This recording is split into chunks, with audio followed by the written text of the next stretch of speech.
everybody. Welcome back to Beyond the Veil Tarot and Astrology. My name is Candice Marie. Thank you for joining me today.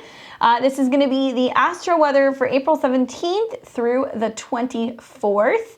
Do me a favor, if you are new to my channel, click the subscribe button below so that way you're alerted as to when I am having new videos that are coming out. We're putting out videos several days throughout the week, and you do not want to miss anything that's going on, really ever, but especially from here forward, because the astrology is going to become quite active. We're coming into eclipse season. We're going to see some retrograde action in the next month.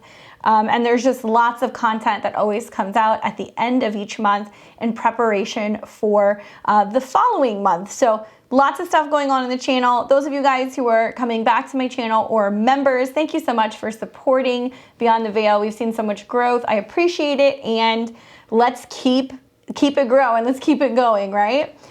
Comments, thumbs up, anything like that is really helpful. It helps the channel grow and get more into, you know, like the YouTube algorithm. I don't know how this stuff works. I just do this, and I know if I have interaction, we see growth. So thank you guys so much. I appreciate you for coming back today. Well, what can I say? I mean, to be honest with you, after coming off of a rather intense full moon in Libra, which is happening as you are watching this, if you have not already seen my full moon in Libra video, check it out. It's going to explain a little bit about what's been going on this weekend and why there's been some, a little bit of conflict. But I'm happy to announce that this is going to be a little bit of a quieter week in the cosmos. Doesn't mean there's nothing happening. It's just going to be a little bit calmer, which I think is really nice, because as we get into next week, we are going to be having a eclipse in Taurus. So we're going to see a solar eclipse that's taking place in Taurus. It is going to be very, very, very active. That video is also out as well, and I talk about how it's going to affect all of the 12 signs. So if you missed it, make sure you check it out. I'm going to keep telling you guys, we want to be open to making changes. That's the name of the game. But eclipses that are taking place in fixed signs obviously doesn't feel good. It's a little uncomfortable. But the more that we're leaning into shifts and changes prior to the eclipse that's taking place on the 30th, then again, we're going to have another one mid-May, the easier it is, right? We don't want change to kind of blindside us. And to be honest with you, a lot of the eclipses have already been, in a way, unfolding much, much earlier than this and next month. We've seen so many conjunctions to Saturn and Aquarius, so many squares to the nodes, that whatever you've been working hard and applying yourself to, or working through, or committing to, or getting serious about, now we begin to see why we were working so hard and so diligently in that area of your life. Obviously, take a look at where the North Node is in Taurus, or where Taurus is in your natal chart. That's what we're moving towards, right? Life of embodiment, security, learning to really develop a healthy sense of body image, self-esteem, anything in regards to cosmetics, aesthetics, food, security, finances, right? What we value. The South Node Scorpio, wherever Scorpio is in your chart, is what we're letting go. So this is going to be releasing. We definitely deal with past life stuff. We deal with past life haunts, pain, karma, death, loss, grief, you name it. Both of these houses, or I should say signs, they rule the 2nd and the 8th house traditionally, but it's going to fall in a different area for everybody's horoscope. But these signs deal with resources, money, finances, what's mine versus what's yours, what I'm making versus what I owe. And they're all experiencing complex squares to Saturn and Aquarius, which is basically about raising the bar higher, raising the vibration higher, going higher with what's best for everybody, getting to a point, hopefully, where there's more equality. We see, the ability to feed everyone, the ability to house everyone, the ability for everybody to have a right to healthy food, a healthy kind of state of mind. And that's the goal, but it's being kind of challenged by Saturn right now, which can actually deal with ruling bodies of government, politics, politicians, and the masses in general. So whenever we see eclipses that are on these particular signs or aspects from Saturn, things are changing and they're evolving. We've seen Saturn-Uranus square all pretty much of 2021, and it'll return at the end of this year. So there's going to be lots of changes in the month ahead when it comes to our money, our values, our finances, our taxes, money that we owe, loans that we owe, debt, and whether we're paying it off, whether or not we feel like we can. So we're going to see lots of economic fluctuations, and things are going to rock and rattle and roll. And you guys will see that really going into the end of April and clear for the rest of the summer. But like I said, in lighter news, this is a much easier week. So please, you know, take it for what it's worth. This is going to be a nice little rest period right before we come into what is going to be that new moon eclipse. So I just want to reiterate, because I may have said this backwards. The solar eclipse that's going to be taking place is going to be in Taurus. That'll be on the 30th. The lunar eclipse, that's going to be in Scorpio. That will be May 15th. The new moon solar eclipse is a new moon. It's active. There's lots of fun stuff. It's fresh and it's brand new. Just so, like I said, check out that video. And then the total lunar eclipse in Scorpio, which will be next month, that is going to be a full moon, and it's going to square Saturn, and it's going to be kind of like a reckoning. It's kind of like, okay, this is what we committed to. These are the changes that we're making. So these are the repercussions for that. We talked a little bit about in previous videos about karmic repercussions as planets came into conjunctions with the nodes, how that would ultimately end up playing out down the road. So if you're confused about that, take a look. I guess the highlight of the week for me, other than the post full moon in Libra fallout, let me know how have you handled this full moon so far? How did it kind of go for you? I did another video talking about Aries and how the sun conjunction to Aries was almost even for me like a blind spot, and I didn't even include that in my full moon video, and it made more sense because it dealt with almost like the chaos and the strife, the stirring of the pot that can happen, where we can have more anger, brutality, violence, reactions, and just be almost like fueling the flames of war, right? So that can play out globally, but that can be playing out in our own lives as well. If you're familiar with the mythology of Aries, also there's like a whole background with why she ended up actually becoming angry and vengeful, why and how she's connected to war. Many people don't know that she's like the female counterpart to Mars, or almost like Pluto. She's a dwarf planet as well. But we've seen the sun going in conjunction to Aries just recently, really highlighting this. I said it in the video the last couple of days. I've had like flames in my eyes with certain situations globally in my own life, things that are playing out that I'm like, no more. The life of an Aries moon. But I have a feeling that a lot of people are feeling this way, and it can bring about chaos and strife. Now, when we think about the mythology of Aries specifically, and you know, her not being invited to like this big fancy wedding, she took the golden apple, threw it basically into the wedding to kind of stir up the pot and get a lot of the goddesses that were there jealous because only the fairest could have the golden apple. Venus obviously ended up kind of cutting a deal with the groom and was like, hey, you know what, let me be the fairest, give me the apple, and I will give you Helen of Troy. Well, this is how we kind of explain the story of the Trojan War. And we all know that it was over a woman, but actually it's got a real deep connection to Eris and the fact that she felt vengeful and angry and wasn't included and was separated and needed to kind of do something to stir the pot. And then in turn, almost like the butterfly effect, it had this ripple effect where down the road it manifested as the war.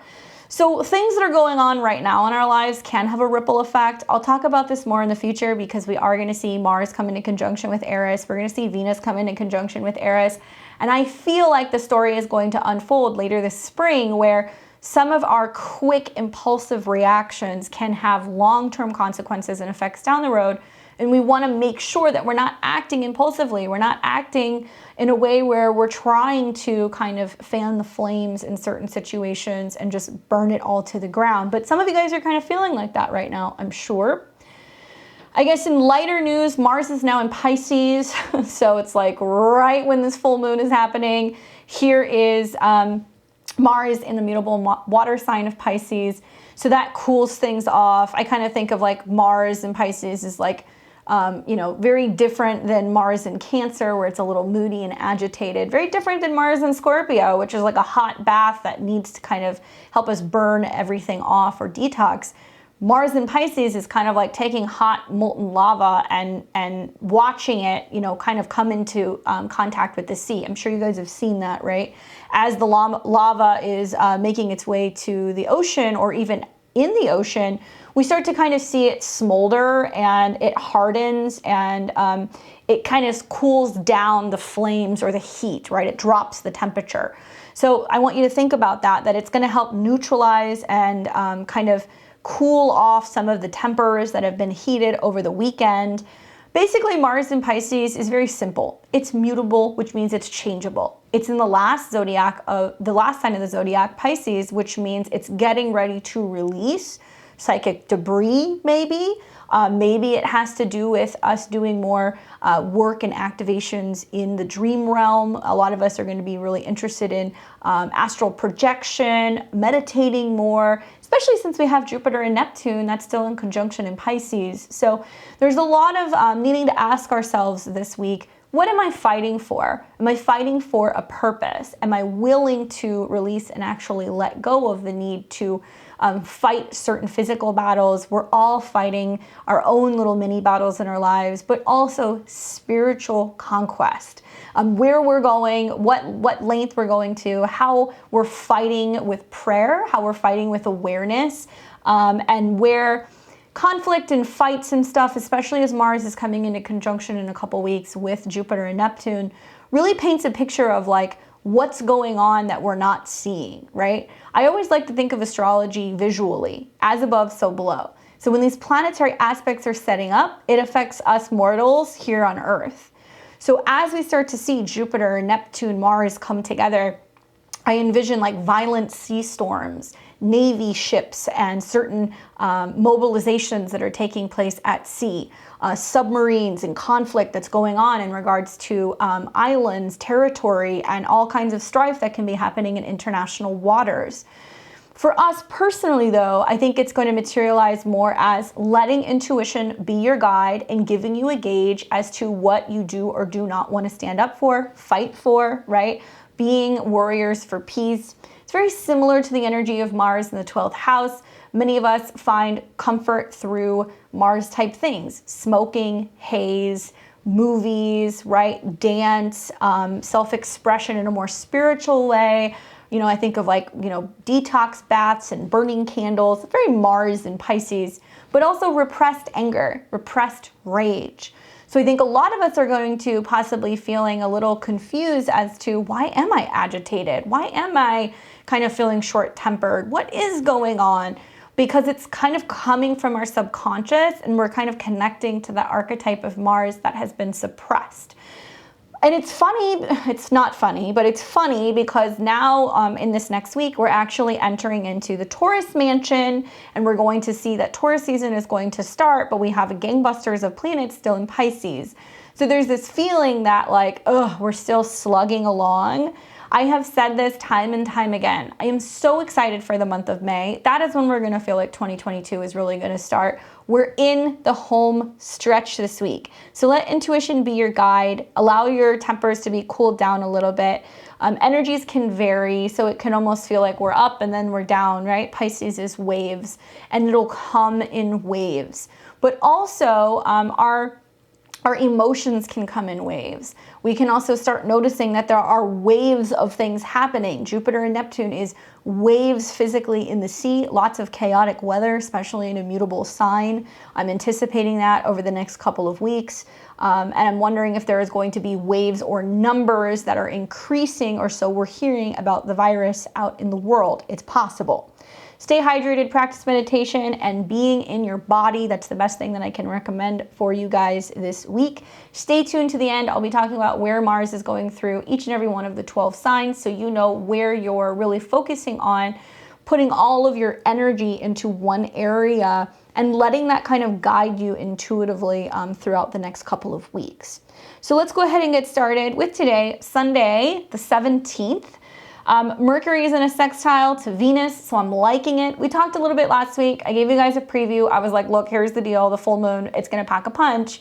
People can say some things. We can kind of get our feathers ruffled a little bit. And that Sunday, today, would be a makeup day because Venus in Taurus, Mercury in Taurus, which is of the sound, grounded, practical mind, it's sextiling Venus in Pisces.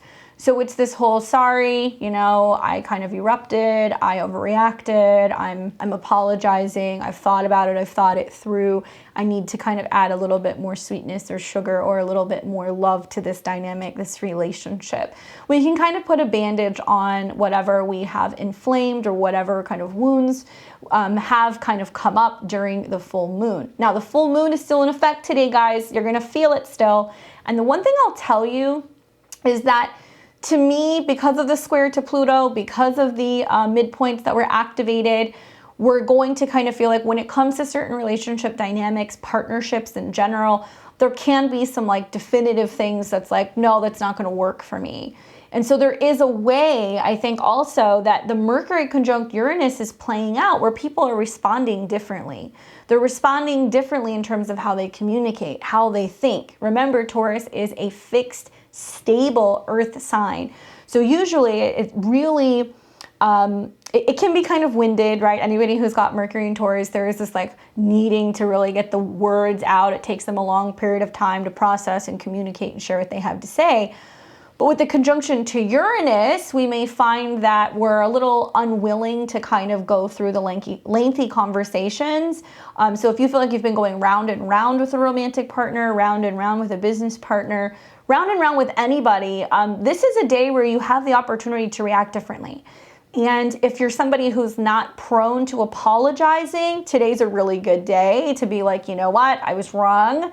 I'm sorry. I shouldn't have handled it that way.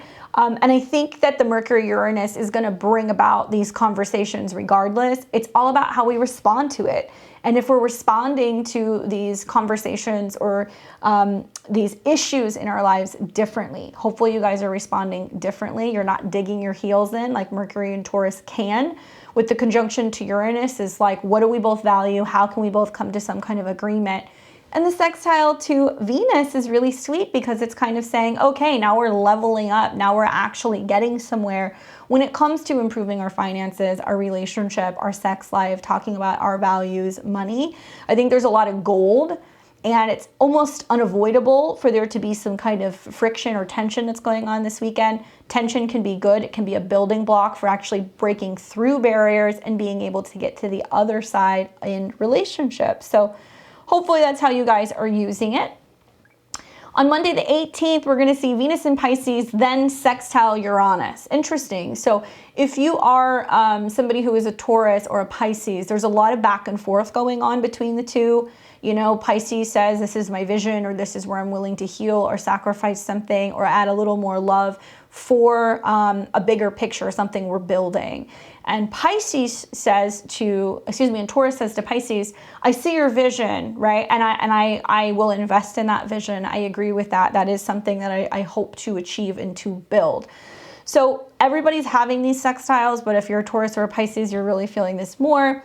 Basically, when Venus comes into the sextile with Uranus and Taurus, I think it's essentially saying like, oh, we can change, right? We can move things around. We can physically move money. We can make investments. We can get things out. There's going to be lots of talk this weekend about money and resources, where you're putting things, what you value, whether you're making deposits, making withdrawals, if you're looking at your accounts. I mean, there's no coincidence. It's like tax time, right? And tax, at least here in the States, usually the 15th, happens to be falling on Friday. So it got bumped to Monday the 18th. So there's lots of running around like tax stuff. So I think there's gonna be a lot of people doing stuff last minute. But that sextile between Venus and Uranus is basically just agreeing to do something different. And in doing something different, I think it's really going to help build a more solid future. Now, the same day, the sun in Aries comes into a square with Pluto in Capricorn. And, you know, the one thing that I would say about this is there is almost going to possibly be this need to not only be conscious and aware, but identify the monster in the closet, to identify something that is a power struggle or scary or something that we don't really know how to do. Whenever the sun, which is the consciousness and the ego, the heart, right? The creativity, the passion, the joy, squares Pluto, it's almost a killing off of something. So we can hear on the 18th some really prominent news about somebody very significant that passes, a man that passes. It can be a very uncomfortable energy for people who are in the late degrees of the cardinal signs. So if you are an Aries, Cancer, Libra, or Capricorn, I know you just got your butt kicked with this moon, but this is the aftermath. We're going to feel aftermath and kind of full moon fallout all day, really, on Monday the 18th. And that may kind of represent this whole, hey, Sun in Aries, this is the action I'm taking personally to kill that off, and we're done here. That's a wrap. So squares do encourage you to create change. Monday, not a day to go toe-to-toe with a parent, not a day to go toe-to-toe with a boss, definitely not a day to want to give ultimatums, right? Like there's this feeling that's like, don't fight fire with fire. Be conscious and aware of when the monsters in the closet come up, but make the conscious choice and the decision to go, that's a wrap, we're done here. I'm not giving energy to that anymore. That's not running the show. This is the first Sun square Pluto that we have experienced since the Sun conjuncted Pluto. So if we think back to what was going on in January, we're all confronting all of these issues we have with power, grief, long-term, long-standing conflict and power plays. That's really what all of the Venus and Mercury retrograde was about. So here we are now with the first opening square, being given the opportunity to kind of identify, is that still going to run the show? Am I still going to let that scare me into submission? Am I going to fight back, or am I going to react differently? Hopefully you're reacting differently when this happens. Now, the same day, the moon in Scorpio, okay, is now coming into a conjunction with the South Node. So as it conjuncts the South Node, we're having this collective release. We're letting go. We're identifying with like, well, that died, or that really hurt, or that was scary, yeah, that was painful, kind of ripping off the Band-Aid. But it squares Saturn, and it's also opposing the North Node. I also noticed this day, the moon is in a quincunx with the sun, so there's something that's trying to kind of reconcile, a lot of Mars energy at play, and this feeling of wanting to react and respond, especially to fear, conflict, you name it. Just, I guess the way that I can really express this the most is just post-moon fallout. Post-full moon fallout is still happening on Monday. We're also going to see, thankfully, trines are taking place with the moon in Scorpio to the Jupiter-Neptune conjunction. So there's this sense of like letting it fall away, being okay with tears, processing emotions. Like it's a bit of an emotional kind of watery day. And anytime we're getting to the late degrees of any particular sign, we really start to kind of feel it. So we're really in Aries energy, right? But it's within the Jupiter mansion for this sign. So specifically, it's got this saggy energy. It's like, well, that happened, but what did I learn, right? What are we learning from standing up for ourselves? What are we learning from facing our fears? This is the energy all week. Then on the 19th, we are going to see the moon in Sagittarius. It's going to be a little bit lighter now. The moon is going to be making trines and aspects to to a couple things. But I guess the big thing that I would say is with this moon movement, before we see any positive aspects to, like, let's say Chiron or anything, we're actually going to be seeing some squares. So the moon in Sag is going to square Mars and also Venus in Pisces. So things are changeable because it's mutable squares. But there can be this sense of like, well, what direction are we going in? What is the purpose? You know, where are we aiming to visit, or what are we aiming to learn or achieve? I guess the positive side is the fact that the moon is going to make a trine to Chiron. So it's like we're learning from the lessons that have been coming up over the weekend. We're integrating that as a part of our personal healing. So that's really positive. And then on the 20th, we're going to see that the sun ingresses into Taurus. So happy birthday to my April Tauruses. I hope it is a good one for you guys. When the sun moves into Taurus, we start really seeing a physical I guess we're highlighting our physical needs, right? Our values, our resources. Here in the Northern Hemisphere, we see springtime. So we start to see new life. We start to see growth. Taurus is a fixed sign and it's an earth sign, so it's very practical and grounded, and it deals a lot with possessions, materialism, what feels good, and what we actually find pleasure in creating or growing or anything like that. This same day, we're also going to see that there will be a square between the moon and Jupiter and Neptune. So there's these big feelings. We don't know how to respond to it. It's a little confusing. On this opposition angle, we also see Ceres oppose the moon square Jupiter, Neptune. Don't talk a lot about Ceres, but this square kind of piqued my interest because I was like, oh, there's this theme of what are we losing, right? If we're venturing too far away, if we're going too deep into something, if we're possibly thinking about traveling or relocating, what are we losing in the process?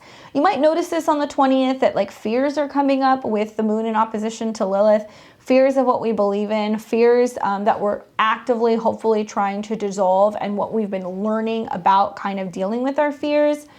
I have a feeling that there can be lots of misinformation and not sure how things are coming together in regards to the big picture. So there can be a lot of like, why is this happening? What's going on? What's the purpose? Be careful with media. Be careful with whose advice that you buy or what you listen to on this particular day. Thankfully, the moon is going to be in a sextile to Saturn, and I feel like that's really helping us apply more kind of like, okay, you know, by being more independent and detached from the situation and not being so focused on other people or how it's affecting everybody else, not letting ourselves to get swept up in fear, we're able to really apply these lessons and kind of make lemonade. Now, when the sun is in Taurus, there is always going to be much more of an emphasis in us paying attention to Venus. All through Aries season, I kept talking about a lot of aspects with Mars, when Mars changes signs, when Mars conjunct planets, or when Mars was conjunct the North Node. These were all really prominent kind of Mars Aries things, what we're fighting for, what we're standing up for. Now we're in the Taurus mansion. What feels good, what tastes good, how much money's in the bank, do we have enough food, are we really practicing a healthy body image, are we kind to our bodies? Are we being grounded? How are we eating? These are all very important Taurus related things. So we're going to talk a lot about in the weeks ahead what's going on with Venus, especially as at the end of April, Venus comes into a super conjunction with Neptune and Jupiter. Then on the 21st, we are going to see the moon in Capricorn come into a trine with the sun. So I like this. It's super earthy. It's grounded. It's practical. I feel like the two best days of the week are going to be Thursday, the 21st, and Friday, the 22nd. So if you're like, what days do I get things done? These are the days, and I'm going to explain why. A good day just for working, period, with the earth trines, right? Obviously, the moon isn't as comfortable in Capricorn, but when it has release points to the sun, to Uranus, to Mercury, to the North Node, all in Taurus, it's almost like the moon is helping Taurus get things done, and we can be in a more kind of grounded, practical, kind of work-oriented, goal-oriented state of mind. So we're really focused on making physical change and getting the job done. Earth signs don't mind kind of rolling up their sleeves and getting their hands dirty. So if like you have to go through a bunch of documents, if you have to really crunch on a project, if you have to, you know, go through your checkbook and balance things, or if you have to be looking at numbers or anything like that, literally Thursday and Friday are going to be the 2 days to do that. So I'm really liking even more so April 22nd because the moon comes into conjunction with Pluto. I know it's a Hades moon, but as it comes into conjunction with Pluto, it will make a trine to Mercury and the North Node in Taurus. So there's important, practical, grounded conversations we're having on the 22nd because of the Mercury North Node conjunction in Taurus. So we're communicating our values. Hi, I like this. This feels good. I think this is important. I value this. Hi, I don't like the way this salad tastes. Actually, let's remove this from it. Hi, this is what I want to be investing my money in, right? This is what I'm thinking in terms of the business. This is how we're going to budget things. This is how we're going to structure things. And in the sign of Taurus, it's comfortable, it's slow, it's pleasurable. We take our time, right? So really focus on how you're communicating and expressing how things feel, right? Whether it's clothing that you're trying on, cosmetics that you're trying, talking to a financial person who's helping you kind of talk about what your goals are when it comes to long-term planning and financial planning. This is such an awesome time. Now with the moon conjunct Pluto, we're more emotionally triggered by the fact that we have to actually take initiative and take action to take our power back when it comes to our money and our resources. So great day for working, financial strategizing, organizing, anything like that. Like I'm really looking forward to this day because I think that we don't only benefit from the trines to the planets in Taurus, we're also benefiting from the sextiles to Venus, Neptune, and also Jupiter, all in Pisces. Literally, the dream team is helping give the plans to pave the way for the physical changes that we're going to be making this year. Hi, this is what I had a dream about. This is what I envision. This is what, like keeps coming up for me in meditation. This is like a film that I saw that really moved me and it inspired me to go and plant a garden. Big things are happening that require us to actually have participation in the etheric kind of realms, right? So whether it's your dreams, your meditation, connections to your spirit guides, a reading that you're getting, a breakthrough that you have in therapy, maybe there's like a situation where you're, in the shower and like just something comes to you. Like when you get out of the shower, write it down, ground it, make it real, because we're going to be able to start kind of planning and organizing and structuring what direction we're going in as a result of these trines. So get some work done on Thursday and Friday. I think it's going to do well for you. Now it'll start on the 22nd with the North Node Mercury conjunction. It doesn't technically happen until the 23rd, which will be on Saturday, but Mercury will conjunct the North Node in Taurus. It's a Saturday, so it may be a situation where work's calling you, you're working on a Saturday when you usually wouldn't. It may materialize as a situation where there's an important text message, a document, a phone call, something that kind of comes in. There's some news going on, some financial news that's brewing over the weekend. So, pay attention, because very shortly after that, we're going to see on the 24th, as we start to see Mercury square Saturn and the moon come into conjunction with Saturn, it's like things are changing. Like individuals, Taurus, have to make changes in regards to their resources, their money, their food, their bank accounts, something as a result of what's going on in the world. Likely, people are not going to be thrilled about what we're going to hear. We may be hearing situations like there is going to be limitations in loans, that we may not get such positive news from the markets, that they're talking about raising rates, or that we're not getting such positive numbers that are turning out in regards to inflation, jobs, you name it. So honestly, it's really paving the way leading up to the full moon. That's like, okay, this is what we're going to have to do that's different. And then in May, these are the hard course corrections we need to make in order to get there. So I think the news is going to hit somewhere probably over the weekend. Look for that. If you need to have a meeting and you're like, I don't want to work till Monday, don't do that, because I think the square that's happening on Sunday is reiterating, like, we need to fix this, we need to work this out, we need to get it done now. So even though it's a little agitating with the square to Saturn, Saturn's being like, hey, you need to get it together, you need to work with other people to discuss this and figure out a way to find some common ground where everybody is feeling happy, secure, and safe with the decisions that we're making. I'm imagining like lots of emergency over the weekend meetings where people are like, everybody needs to get in the office. We need to get on a Zoom call. We need to talk about this right now. There's news coming in financially. We need to move things around. These are the cuts that we're making so we can provide whatever security. That will unfold all the way until the eclipse that will be happening next week. Now then on the 24th, we're going to see that Mercury in Taurus comes into a square with Saturn. Mercury is the mind, business, communication in the sign of Taurus. It's about money, resources, security.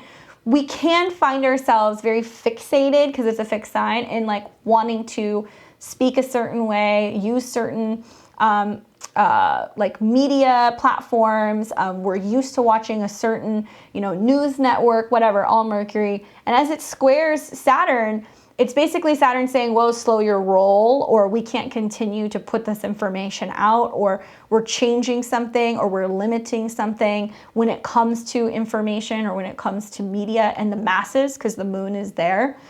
I'm imagining the 24th is going to be a turning point where it's like how everybody is reacting kind of somberly or more serious about whatever news is kind of playing out in the world. And it is likely to be financial because it's in these particular signs.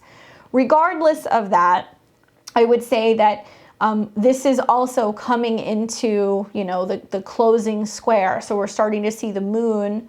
It actually was going on here on the 23rd. The moon in Aquarius was squaring the sun. So it's coming into the closing square right before the new moon eclipse that we're going to be having in Taurus on the 30th. It's uncomfortable, right? Moon square Saturn, moon conjunct Saturn in itself is like, I don't know how to share my feelings. I'm feeling kind of limited. I'm feeling stuck. I'm feeling emotionally depressed. I feel heavy. So that's kind of the terms that kind of come with the moon Saturn conjunction, but it's also emotional growing pains. It's needing to commit to a higher vibration. The moon is everybody else. So it's going to be interesting to see what happens, because I am imagining that there is some sense, because of news that come out or news or conversations that we're having, that there are collective people who are not thrilled. But we are going to find out that these course corrections are needing to be made, so that way we can get into more stable, secure kind of ground in the Taurus territory. You'll see more of this at the like mid-May kind of period, as Mercury goes retrograde from Gemini to Taurus, as the sun activates these eclipse points. Really, it's going to unfold clear until about mid, maybe even the end of May. So we got to see how that plays out. Thankfully, one thing we do see though is that Mercury in Taurus is in a sextile with Neptune in Pisces. So there's this whole like, is there something secretive that, you know, isn't being kind of said, that isn't being released? Are people trading, moving money, investing in things, buying things because they have hunches that in the future it's actually going to end up being something that pays off? When I think about Neptune, I think about gas, right? I think about natural gas or actual liquid gas. I think about the sea, oceans, water, things that are a little bit more hidden or things that are covered up.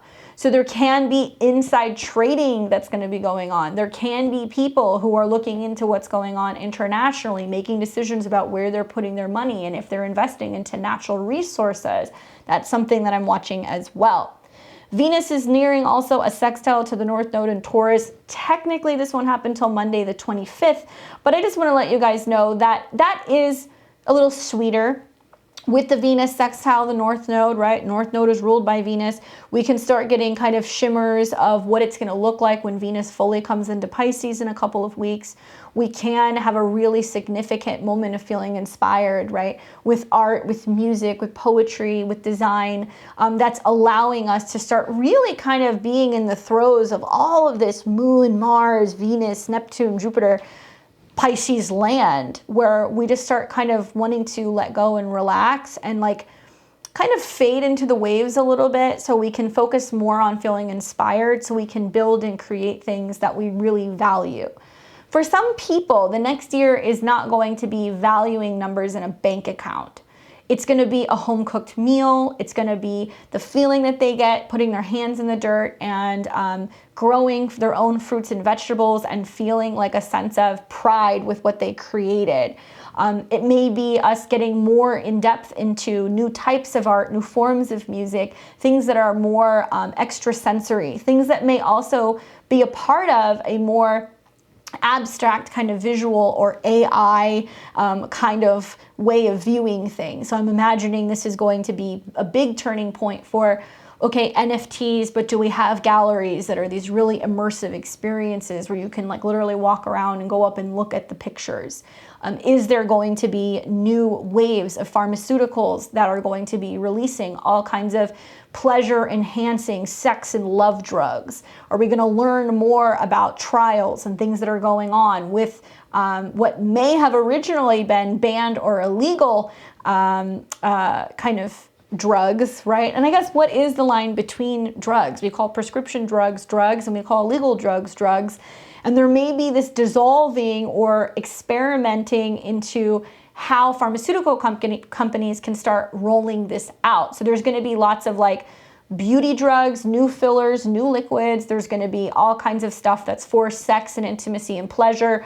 Recently, I've heard in headlines stuff that's coming up about trials for men being able to start using a contraceptive pill, very much like Mars, Venus, Neptune, right? Like things that we would never imagine, but like, could it work? I think we're going to see more stuff for pleasure enhancing though, for like sexual, like libido stuff. I think we're going to possibly see new fun development of beverages, alcohols, like, you know, things like that, different liquor combinations and things that can be more euphoric. So it'll be interesting to see. Will it materialize as a decriminalization of drugs like cannabis? And are we going to start seeing more coming out about the utilization, I think, in clinical trials of what has been known as like mushrooms and like other psychedelics, or even ecstasy? I think of like Jupiter, Neptune is like very ecstasy, and how that's being brought into trials and like people using it to be able to combat depression or sadness, or to be able to kind of get everything firing again after spending what's been 2 years of being alone, right? We don't talk about or reflect a lot on what about the people that aren't partnered? What about the people who haven't had someone to live with? What about the people who have been experiencing crippling depression, or they don't know how to socialize or integrate again? Venus is a very social planet. So I think that there's going to be a lot coming from how do we actually help assist people on a pharmaceutical level, which I'm neutral. I'm not going to say anything. I'm not here to give opinions. But also spiritually, psychologically. Are there going to be breakthroughs in psychological studies and things that relate to being able to help people now combat phobias of being able to go back out into the world, right? And I think really the answer is within the Taurus kingdom, that North Node, Uranus, Sun, Mercury. It'll eventually also be Venus and Mars in Taurus. What if the best drug or the best remedy is not a drug at all? What if it's going outside and putting your feet in the sand? What if it's going for a hike and getting adequate sleep or vitamin D? These are things that we don't learn about. They don't teach you this. Nobody gives you, like a pamphlet when you become an adult that's like, here's how you live a balanced life. So by the same token, I would say be careful about what you're willing to buy into, right? The Jupiter Neptune stuff is strong. There's lots of scams. There's lots of spiritual scams, people who will offer you a magic pill or a potion or a lotion or a candle or a bath to make things go away. And I think that magic, in a way, for me, the reason why magic works, very similar to the way that astrology works, you have to believe in it, right? I'm not saying it's not real. You can work with certain planetary colors for a candle, or certain herbs in a bath, or certain essential oils to create a feeling or an experience. Maybe you want to take a certain Bach essence to combat something emotionally, but if you believe in it, generally you're giving power to it. So we want to be careful with like what we're believing in, what we're giving power to, especially because these energies on the higher end of the spectrum really teach us that spirituality should be something that's affordable. Really, it's free. You don't need all the bells and whistles to practice it. All you need is to be able to really tune into your higher self, make time to meditate daily. You don't need the crystals. You don't need the tarot cards. All of these things are nice. We like this on the third dimension because that's why we came here to experience. But the soul, which I see really is all these planetary placements in Pisces and the South Node in Scorpio, the soul is expanding while we're sleeping. We want to get adequate sleep. We want to make time to be alone in nature. We want to be mindful of what we're putting in our bodies. Don't be paying somebody tons of money because they're going to take some hex away from you and you're suddenly going to be clear. Be mindful and know how to spot a scam. Be aware of what you're putting in your body. I'm especially concerned about what's going on with all these conjunctions and recreational drugs, and if there is going to be an uptick in drugs that are being laced with things which can materialize as overdoses. So I'm also going to tell you guys, be careful, because anything you're putting into your body, even if it's not a recreational drug, some people are going to be more sensitive now than usual. Pedicures, foot massages, foot reflexology, soaking, these are all things that are really helpful, all connected to the feet, which is what Pisces rules. And I think that there is going to be this wave of spiritual enlightenment. You're going to see a lot of people come through. I'm anticipating what's going to be a pretty big cult, or some cult or religious cult leaders that are going to kind of start showing up. So be careful with what you buy into, I guess is what I'm getting at, because these energies are going to be really strong and it's going to be hard to kind of discern. I guess now is a good time to put this in the video. I've seen lots of other tarot readers, psychics, astrologers, healers that have been kind of getting hit recently with lots of scams. People who are copying our Instagram or copying our pages, going on social media, sending people messages, requesting and asking for money, telling them they have a message. I will never ever reach out to you on any of those platforms. If you follow me on my social media, like Instagram, Facebook, what have you, I do not reach out to clients. That's not how it works. I'm a projector. People have to come to me. If you want to get a reading with me, you can check out my link below at beyondtheveiltarot.com. All of my offerings are there, prices, the time links that I have for readings, the types of readings. You can actually find the date that works for you, book it, and then you're going to get an email. I will never reach out to you. So if you're seeing an account that says that, know that that's probably not me. I get tons of messages from people when I see these. I always see it whenever there is somebody impersonating my chart. Please do me a favor, report them and block them. Do not engage with them. Do not ask them, how you can send them money. Likely you are going to get scammed. I'm sorry you guys are going through that, but I have to say that. All right. So let's get into where Mars in Pisces is going to be playing out for each and every one of the 12 signs. This is going to be for whole signs. I'm a Western reader. So if you are into Placidus, you can look at either the whole sign prediction or the very house that Pisces falls in terms of the cusp. Remember, Mars deals with passion, courage, vitality, energy.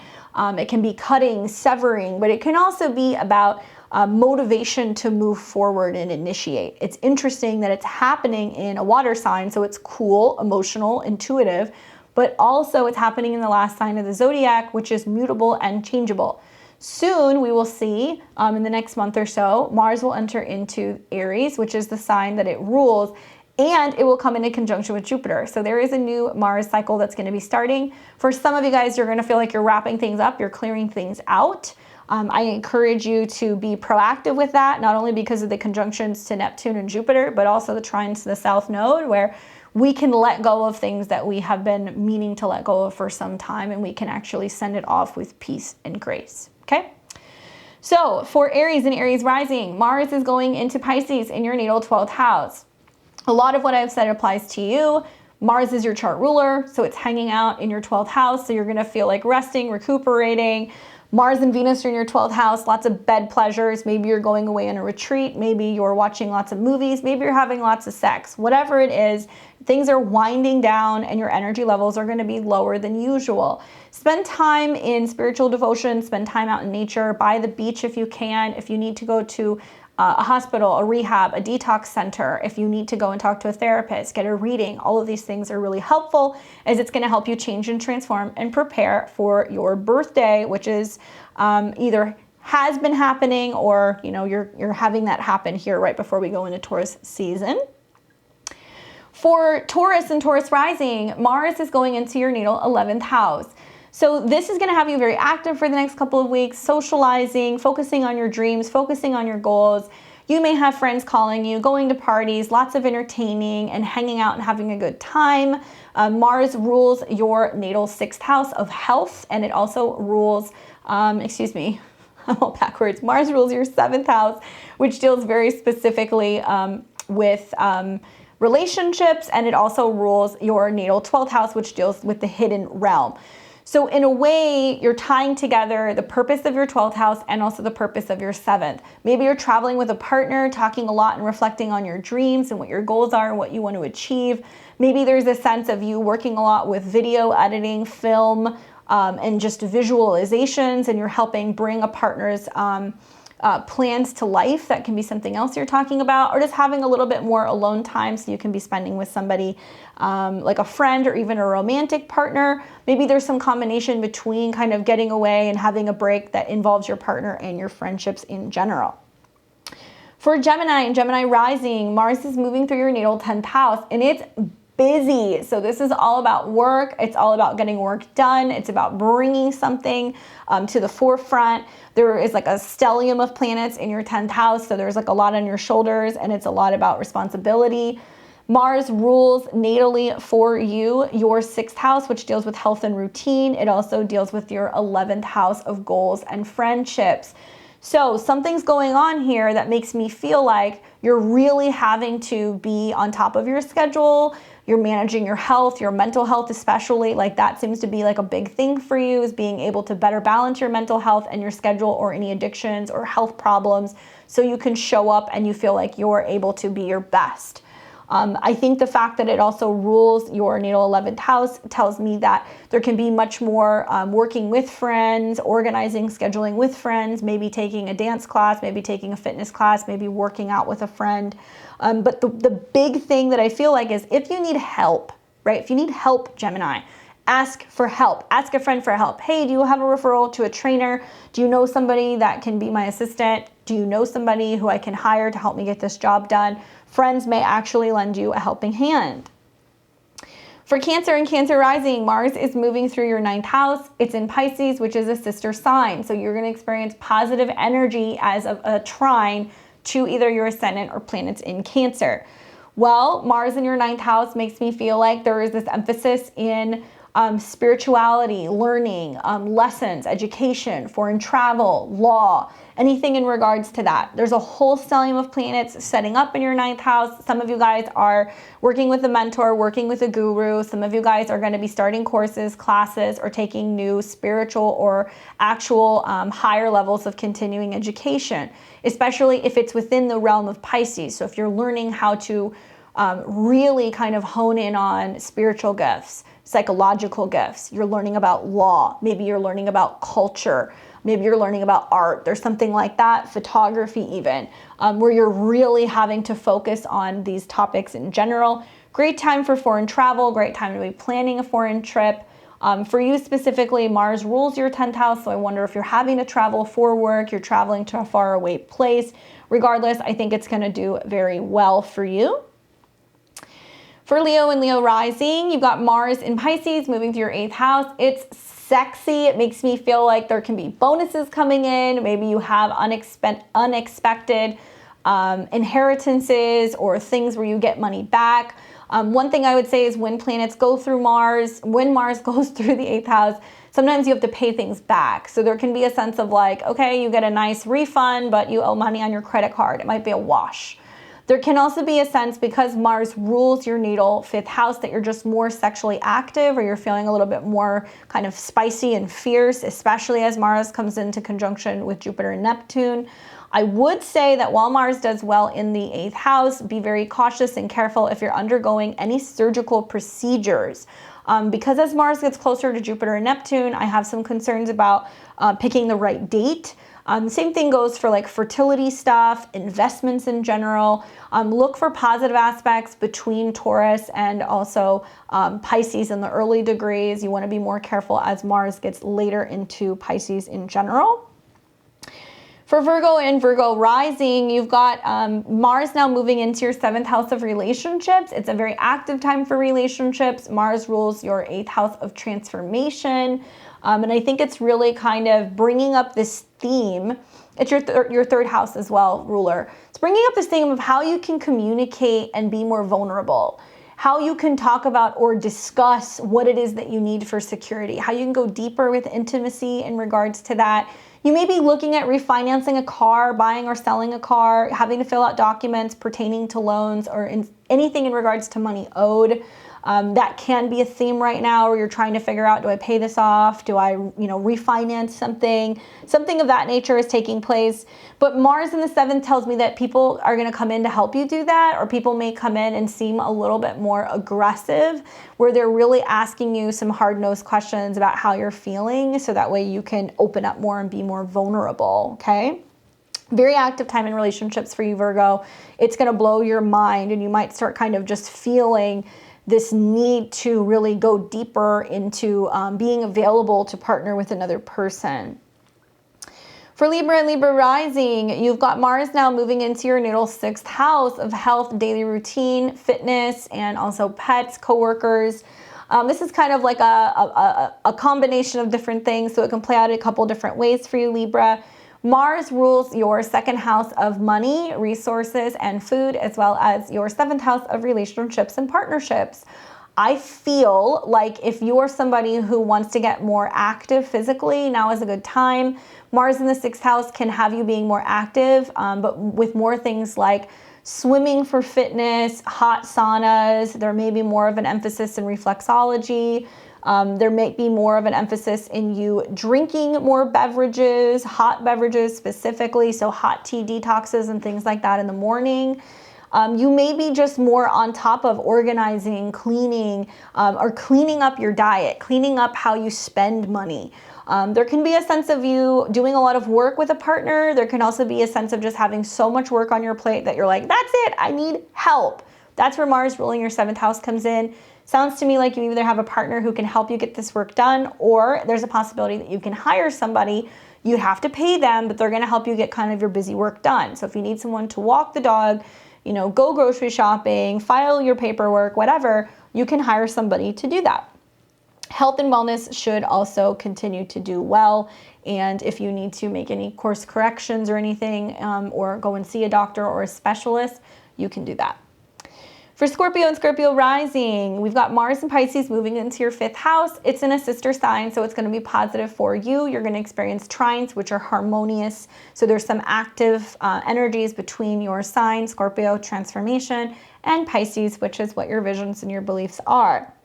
Scorpio, this is such a romantic time having Mars go through your 5th house. I feel like with Venus and Jupiter and Neptune there, it's kind of paving the way and starting what's going to be like a new cycle for you when it comes to participating more in romance, sex, feeling inspired, wanting to create something divine.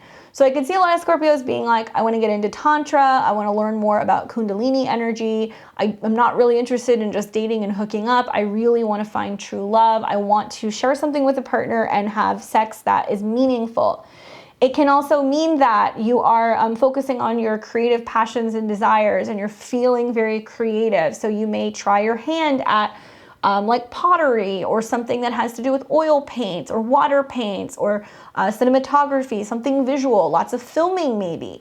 But it's a really great way for you to express yourself creatively, knowing that Venus and Jupiter and Mars are in the 5th house. Be mindful that this is energy where we can fall in love with something. It can be a hobby. It can be a person. There can be a lot more like romantic dates and getaways and being by beaches and going on vacations. And it's just really nice energy for you. But it's a feminine sign. So Scorpio and Scorpio rising, be mindful that if you are not trying to get pregnant, the whole next month, it's very possible. If you are trying to get pregnant, it's more about not trying to plan it. Pisces isn't about planning. It's just the awareness that's like, okay, fertility is there. It could happen. You could have a couple glasses of wine and you would find out, you know, a couple weeks later you're pregnant. You go on vacation, you have a good time, you're not paying attention, you find out you're pregnant. These things are very likely to happen, especially because of Jupiter and Venus and Mars all coming together in your 5th. Now, it can be a bundle of joy that's like a creative project with another person, but many Scorpio and Scorpio risings, I think, are going to find that they're so in love, especially with the sextile to their 7th house, that they're like, we're having a kid. For Sagittarius and Sagittarius rising, Mars is going into your 4th house, Pisces, where you have Jupiter and Neptune. And it makes me feel like you're going to be in your feelings big time. Now, Mars for you is the ruler of the 12th house, and it is very much connected to your subconscious realms and endings and things that you've let go. It also has a connection specifically to your 5th house, which is about children, joy, creativity. So on some level, I feel like there's a lot of reflecting on your childhood, where you came from, your upbringing, your family. It can be you traveling to a foreign country, dealing with family from a foreign country, dealing with your roots, your background, your ancestors. You can have much of more of like a moodier month where you're reflecting on stuff that's happened, but I would say also it's about holding space for new opportunities in your home, your emotional, or your love life. You've got a lot to look forward to because there's going to be a lot of new changes coming for you in May, June, and July, Sag. So right now, if there's like a little bit of swimming in the cosmic soup and reminiscing on what you had and what you had to let go of, it's expected. By the same token, some of you guys can be focusing on trying to move far away. You're trying to possibly move to a foreign place or a place that you are not familiar with. With Mars, Jupiter, Neptune, Venus all setting up in the 4th, it looks like you're really focused on creating like a Zen home space. So feng shuiing your place can be good. Bringing more art or water into your house can be really great as well during these transits. However, the same with all the mutable signs, you know, Gemini, Virgo, Sag, you guys are all experiencing the squares. So it's kind of this feeling that's like, oh, something's churning, something's changing. There can be a lot of reflecting on the end of life plans, where you want to be at the end of your life, where you want to live, dealing with older relatives as well. That can come up for you this month. For Capricorn and Cap rising, this is Mars in Pisces going into your 3rd house. And that deals with communication, short distance trips, talking to siblings, neighbors, cars. Jupiter and Neptune are there. I have this feeling that you're either trying to plan a road trip and you're getting ready to go, or you're needing to have a conversation with a sibling or a relative, or perhaps even a neighbor about some stuff that's been going on recently. Documents, you don't want to rush through them. Be very careful when you're driving, especially if you're prone to like falling asleep at the wheel, or if you know you shouldn't be driving under any particular medications. There can also be issues with weather and how it affects your visibility. So be mindful of that when you're driving.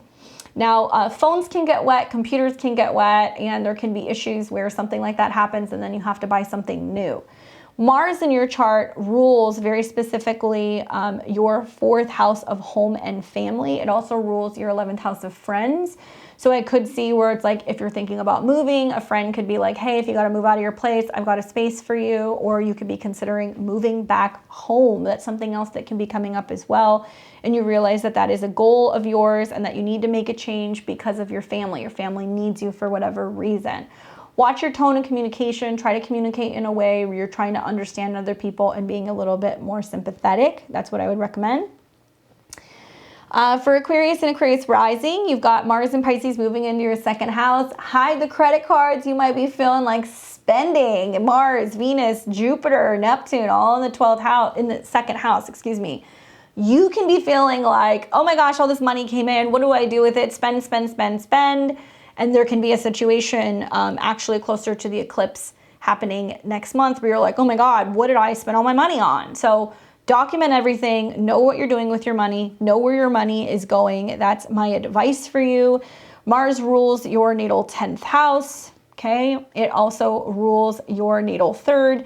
It makes me feel like you have to spend some money for marketing, or you're having to spend some money for equipment for work, or putting money into work things in general. That's the feeling that I'm getting. Maybe your career is changing, so you're having to kind of move your money around, right? It rules Scorpio for you. But it also rules your 3rd house of how you communicate in general. So I get this feeling that there's something going on here revolving around just how you express yourself. Maybe you have to set up a website. Maybe you're like blogging more, writing more. There's something like that that's going to come up. You're having to have lots of communications or contracts or things put in order for you to do your business. But yeah, watch your spending is the one thing that I would say to you, because it can totally catch you off guard. And you can get swindled too. So there can be a sense of you paying too much. So really, you know, kind of negotiate stuff when you're making purchases and things of that nature, and really make sure that you have the money before you're spending it, because there can be situations where you think you're going to get something and then it turns out differently. And last but not least, for Pisces and Pisces rising, this is happening in your sign. So we've got Mars in your sign, which makes you a little bit more active, or it's going to make you feel more active when it comes to Piscean things, your imagination, your dreams. Maybe you are just noticing that you're a little warmer than usual. But I think with Mars, Venus, Neptune, and Jupiter on your ascendant, you're super passionate about your vision. You're really going after your goals. You're really fixated on being able to speak them into reality. I think with all this being in your 1st house, and Mars is the natal ruler of your 2nd as well as your 9th, you're really passionate about your life goals, where you're going. You're really passionate about what you're obtaining, money, resources, things, and you're really kind of coming into your own personal power. So it's going to be interesting to see how this plays out for you over the next month.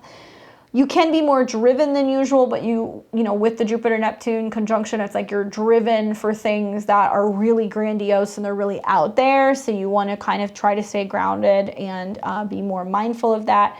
With Jupiter, Neptune, and Mars, there can be like overusing your energy or burning out very quickly. So I would say, like, if you're trying to get too much done and you're not processing your emotions or your feelings, you can have burnout and be like, what's going on? And you can experience illness, or you can get sick, especially with Neptune and Mars kind of coming together over the next month. But it can be more lower energy levels, possibly fevers, problems with your feet, mental, emotional issues. So you're very, very, very sensitive with this conjunction. So just take your time and make sure that you're grounded in everything that you're doing. Really lean on that Taurus energy that's in your third. I think it's really helpful going for walks, practicing breath work, reading, anything that's going to help you kind of make more practical, logical decisions in general. So that's it for this week, guys. Hopefully that's helpful. Just a couple things for the channel. In this next week on Saturday, we're going to be doing live readings. It's going to be tarot this week. And that's going to be at 7 o'clock p.m. Pacific time, 10 o'clock p.m. Eastern time. We're here usually every Saturday. We changed it a little bit in this last week. And I just want to remind everybody, if you are not a member, please do consider memberships. It supports the channel. It makes it possible for me to keep creating content and reach my goal of being able to make a video every day by the end of summer. So if you guys want more webinars, which I'm planning on doing soon, more on tarot, not just astrology, more evergreen, me teaching you and talking about astrology, please do consider joining my memberships or donating. You can find the links for that below. This next week, so not on the 23rd, but the 30th, we will not be having a live. So if you are a level 3 subscriber, you know that you get a reading once a month. I recommend being present for the Saturday night reading because I'm not going to be having a live show on the 30th. Just want to give you guys a heads up.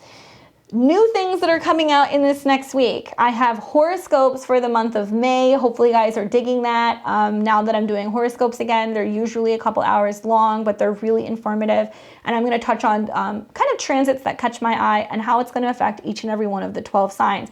Really helpful because it's going to help you plan the month. I always put it out at the end of the month just before we begin the new one. And I'm working on an eclipse video for you. If you guys didn't already see the Taurus eclipse, watch that one. That one's happening very soon. You're going to feel the energies. Like I said, when we have eclipses, doors open, doors close, anything can go. But I'm working on this new total lunar eclipse in Scorpio. That'll be coming your way this next week, so you can be prepared.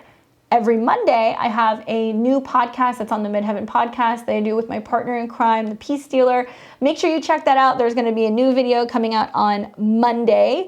Otherwise, that's it for me this week. Hopefully it's a good one for you guys. Hopefully you're recovering from that full moon in Libra. Let me know, how are you anticipating the week to go? You can come back to this and let me know how things have played out. And where is Mars moving through your chart, and where are you feeling more divinely inspired and directed? That's all for this week. I'll see you guys later on the channel. Otherwise, take care.